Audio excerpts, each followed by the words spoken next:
بسم اللہ الرحمن الرحیم۔ معزز ناظرین و سامعین، السلام علیکم۔ تمام ناظرین کو مومنو اسٹوڈیو یوٹیوب چینل پر ویلکم کرتے ہیں۔ تمام ناظرین سے گزارش ہے کہ میرے اس چینل کو ضرور سبسکرائب کریں، جہاں پر احادیث، اسلامی تاریخی واقعات اور معلومات پر مبنی ویڈیوز اپلوڈ ہوتی ہیں۔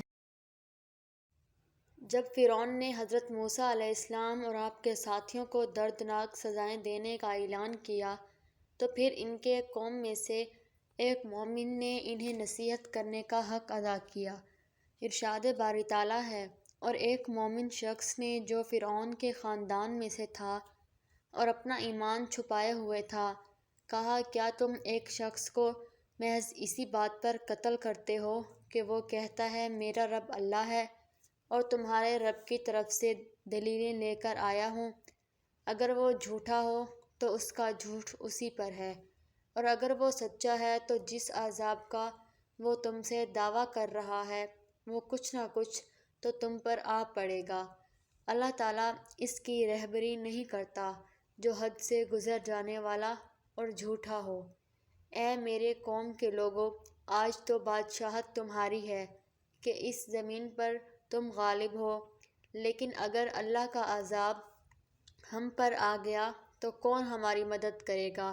فرعون بولا، میں تو تمہیں وہی رائے دے رہا ہوں جو خود دیکھ رہا ہوں، اور میں تمہیں بھلائی کی راہ ہی بتا رہا ہوں۔ یہ شخص فرعون کا چچا زاد تھا۔ وہ اپنی قوم کے ڈر سے اپنے ایمان کو خفیہ رکھتا تھا۔ بعض لوگ کہتے تھے کہ وہ شخص بنی اسرائیل میں سے تھا، لیکن یہ بات درست نہیں۔ کلام کا سیاق و سباق اپنے الفاظ کے لحاظ سے بھی اور معنوی طور پر بھی اس کی تردید کرتا ہے۔ بات یہ ہے کہ یہ شخص اپنے ایمان کو پوشیدہ رکھے ہوئے تھا۔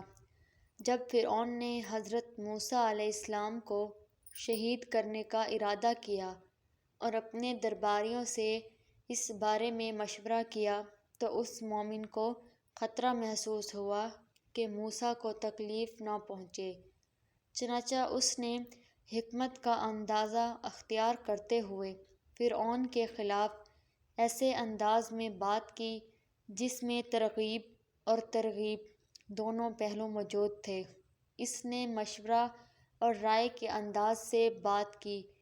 رسول اللہ صلی اللہ علیہ وآلہ وسلم نے فرمایا، سب سے افضل جہاد ظالم بادشاہ کے سامنے انصاف کی بات کہنا ہے۔